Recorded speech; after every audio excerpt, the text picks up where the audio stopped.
Hey everyone, and welcome back to our channel where we explore the fascinating stories hidden within the pages of history.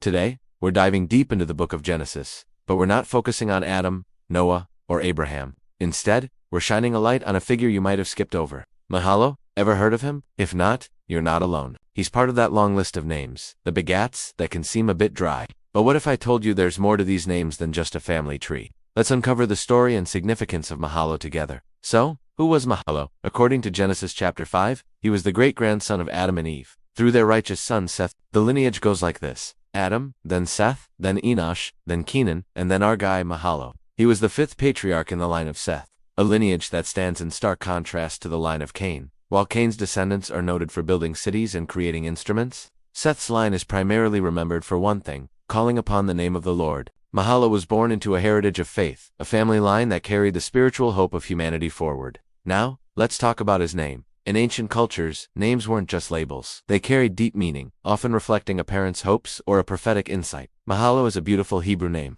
It's composed of two parts: Mahalo, which means praise, and El, which is one of the primary names for God, so his name literally means praise of God or praising God. Imagine being named that.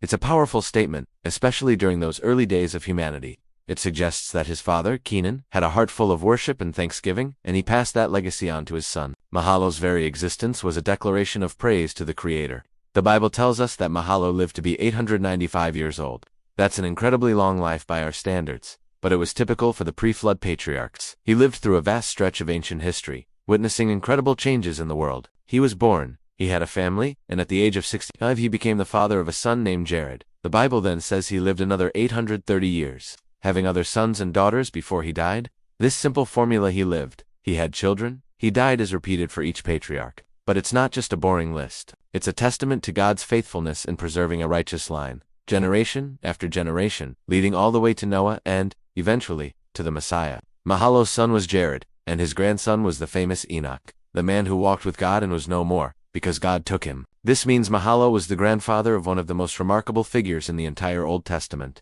He would have known Enoch personally. He would have seen his grandson's incredible devotion and likely witnessed the astonishing event of his translation to heaven. Can you imagine the stories he could have told? He was part of a family that experienced God's power and presence in a very direct and personal way. His life connects the early generations of humanity directly to this miraculous event. So, why does Mahalalel matter today? His story reminds us that every single person in God's plan is important, even if their story isn't filled with dramatic battles or grand miracles. He represents faithfulness, legacy, and the simple, profound act of living a life of praise.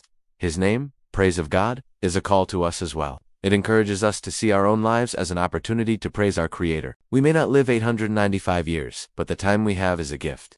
Mahalalel is a quiet but powerful reminder that a life dedicated to faith and family leaves a lasting legacy. Even if it's just a name and a genealogy, it's part of a much bigger story.